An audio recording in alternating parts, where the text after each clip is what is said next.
नमस्कार दोस्तों, आप सभी को बहुत बहुत महिला दिवस की शुभकामनाएं। आप सभी आगे बढ़ें और देश दुनिया में अपना नाम करें और हमेशा अपने जिस फील्ड में आप हैं उस फील्ड का नाम रोशन करें और साबित करें कि आप एक साधारण महिला नहीं है। आपको जो टैलेंट मिला है, ईश्वर ने जो दिया है, आप उसमें चमकें, आगे बढ़ें और हमारे आने वाली जनरेशन जो आजकल इतना कमाल कर रही हैं कि महिलाएं पायलट भी हैं, महिलाएं नेता भी हैं और हमारी राष्ट्रपति महोदया भी हमारी महिला हैं और दिल्ली की सीएम भी महिला हैं। तमाम महिलाएं आगे हर क्षेत्र में हैं। उन सभी को हम सब की तरफ से शुभकामनाएं। दोस्तों, आज कुछ भी कहने से पहले ये बताना चाहते हैं आपको कि महिला दिवस की आखिर शुरुआत हुई कैसे और कब हुई। तो ये करीब उत्तरी अमेरिका में 20वीं शताब्दी में इसकी शुरुआत हुई थी, जब महिलाएं धीरे धीरे कुछ करना चाह रही थी। उनके अंदर तमाम तरह की वो थी, ख्वाहिशें थी कि हम आगे बढ़ें, कुछ करें। तो उस समय वहां पर उनको कोई छूट नहीं थी, कोई काम करने की कोई छूट नहीं थी, आगे बढ़ नहीं सकती थी। तो उन्होंने एक आंदोलन छेड़ा और उस आंदोलन को ये उत्तरी अमेरिका से शुरू हुआ और ये 1977 में संयुक्त राष्ट्र यूएन तक चला गया और वहां भी औरतों ने इसकी गुहार लगाई और इसकी शिकायतें की और अपने अधिकारों को मांगना शुरू किया कि हमको इसका काम करने के लिए, आगे बढ़ने के लिए हमको सुविधाएं मिलनी चाहिए। क्योंकि महिलाओं को उस समय तक देखिए इतनी इस प्रकार की छूट, इतना आधुनिकीकरण नहीं था। महिलाएं आगे बढ़ के कुछ कर नहीं सकती थी और करती भी थी तो सिर्फ उनको घर के काम तक सीमित रखा जाता था। एजुकेशन की भी दिक्कत थी, उनको बहुत ज्यादा पढ़ने के लिए कोई प्रोत्साहित करने वाला नहीं था। और जब ये संयुक्त राष्ट्र यूएन में गया तो फिर धीरे धीरे बढ़ता चला गया। उसी समय ये एक आंदोलन था, रोटी और शांति की मांग, ये रूस में उठ रही थी। और जब इसकी डिमांड हर अमेरिका से लेके हर कंट्री में फैलने लगी, जाने लगी और महिलाएं अपने अधिकार मांगने लगी। अधिकारों से मतलब ये था कि यदि वो नौकरी में आगे आती तो उनको छुट्टी मिलनी चाहिए, प्रॉपर छुट्टी मिलनी चाहिए उनको, और टाइमिंग का कोई रिलैक्सेशन मिलना चाहिए। और काम में भी उनको, अगर वो इक्वल राइट की डिमांड कर रही तो अब ये नहीं कि आप उनसे पत्थर कटवाएं और लकड़ी के लट्ठे। तो उनके शारीरिक बनावट के हिसाब से भी और हर तरह से उनको आगे बढ़ने और उनको उस तरह के कामों को देने का चलना शुरू हो जाए। धीरे धीरे बहनों ये चलता चला गया दोस्तों। उसके बाद इंडिया में सरोजनी नायडू ने शुरू किया, एक बहुत चर्चित, बहुत जाना माना नाम था। वो महिलाओं के लिए हमेशा खड़ी हुई, महिलाओं के लिए हमेशा बोलती थी। आप गूगल कर सकते हैं, आप विकिपीडिया पे पढ़ सकते हैं।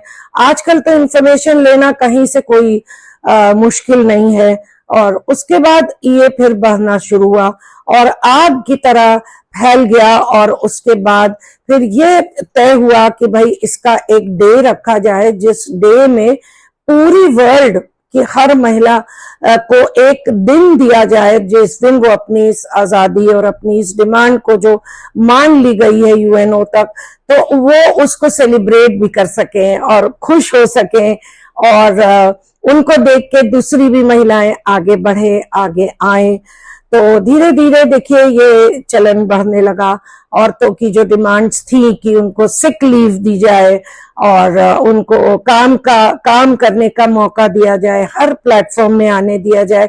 लेकिन काफी समय तक देखिए दोस्तों, बहुत सी चीजों में भी उनको आगे आने की छूट नहीं थी।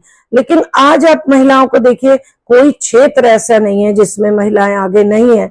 उस समय तो महिलाएं केवल नर्सिंग में जाती थी, जैसे नर्सिंग में जाके अस्पतालों में सेवा कर लेती थी, इसी सब कामों के लिए रेड क्रॉस बहुत प्रचलित था, उसमें चली जाती थी। लेकिन धीरे धीरे महिलाएं डॉक्टर बनने लगी, फिर सर्जन बनने लगी, और आज तो देखिए मेडिकल सुपरिंटेंडेंट और बड़े बड़े पदों और ओहदों पे हैं और असिस्ट कर रही हैं, बहुत काबिल डॉक्टर्स हैं, हार्ट की, ब्रेन की।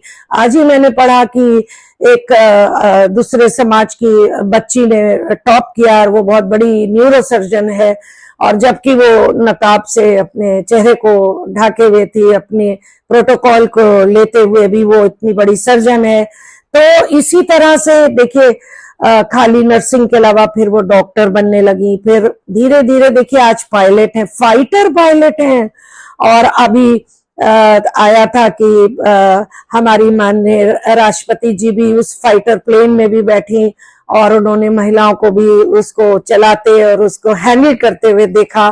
फिर देखिए बॉलीवुड तो एक देखिए अलग चीज थी, उसमें महिलाएं गईं, एक्टिंग के क्षेत्र में गईं, गीत संगीत नृत्य में एक से एक बड़े हमारे यहाँ लोग और कलाकार और ऐसी महिलाएं हुई हैं जिन्होंने देश विदेश में देश के नाम को बहुत ऊंचा किया है, और फैशन में भी गई।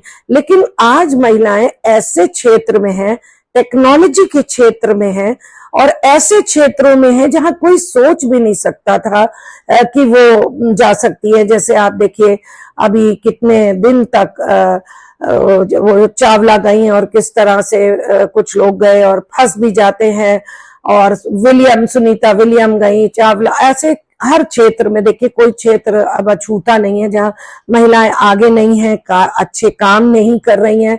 उसके अलावा अब देखिए समाज सेवा कितनी कर रही हैं, बच्चों को पढ़ाने के लिए उनके अंदर जो जज्बा है, और बच्चों को, तो सबसे बड़ी बात तो यह है कि महिलाएं सिर्फ घर में ही नहीं, घर में तो वो एक्सीलेंट एक तरह से आप कह सकते हैं रोल मॉडल ही हैं, उसके अलावा बाहर के क्षेत्रों में भी एक्सेल कर रही हैं और अनस्टॉपेबल अब हो चुकी हैं। अब उनको कोई रोक नहीं सकता है। लेकिन हम तो अपनी शुभकामनाएं यही देना चाहते हैं कि पॉजिटिव वे में आगे बढ़िए, पॉजिटिविटी को लेके आइए, आपके कामों को दुनिया देखे, आने वाली ये जनरेशन उसको देखे, आने वाले बच्चे अच्छी बातें सीखें, बच्चों की परवरिश इस तरह से की जाए कि उनके अंदर संस्कार भी डाले जाएं, ताकि हम कहीं भी किसी भी कंट्री में जाते हैं तो वहां हमें हमारी जो पहचान है, हमारी संस्कृति है, जो हमारा पहनावा है, उसको देख करके लोग पहचान जाए ये व्यक्ति भारत से है, ये महिला भारत से है। दोस्तों, हम एक छोटी सी बात यहाँ पे बता के फिर इसको समाप्त करेंगे कि जब हम दिल्ली आए, हमें दिल्ली आए 22 साल हो गए, तो यहाँ हमारे कपड़े सीधे साधे थे, एक दुपट्टा, शलवार कुर्ता, तो लोग थोड़ा अजीब नजर से देखते थे क्योंकि दिल्ली में बहुत आधुनिकता के वेशभूषे में लोग रहते थे, हम नहीं रहते थे। लेकिन हमने अपने को बदला नहीं, हमने किसी के लिए अपने को बदला नहीं, किसी के लिए आप अपने को नहीं बदलिए, लेकिन आपके व्यवहार से, आपकी बातचीत से कुछ ऐसा रिफ्लेक्ट हो जिसे दुनिया देखे, सीखे और हम उसको करते रहे। और जब हम रिटायर हुए दोस्तों, तो लेडीज वो तो सबने ही कहा, लेकिन जेंट्स ने कहा सबसे अच्छे डिसेंट तरीके के कपड़े जो थे वो मैम पहनती थी। मैम बहुत अच्छा पहनावा था और मैम को देख के बहुत अच्छा लगता था। तो देखिए, मुझे तो मेरा रिवॉर्ड मिल गया ना, और अपना सीधी चाल जो हम चलते थे वो चलते हैं, लेकिन इसके बाद भी अनस्टॉपेबल भी थे, कभी कोई रोक नहीं पाया। जो हमें करना था, जिस मुकाम पे आज हम हैं कि मानवता की सेवा कर रहे हैं, मानवता के लिए काम कर रहे हैं, अपने आने वाली जनरेशन्स के लिए काम कर रहे हैं, और उनको अपनी ऐसी चीजें इनकलकेट कर रहे हैं उनके अंदर जिसके वजह से वो आगे बढ़े और दुनिया में पहचाने जाए। धन्यवाद। Thank you.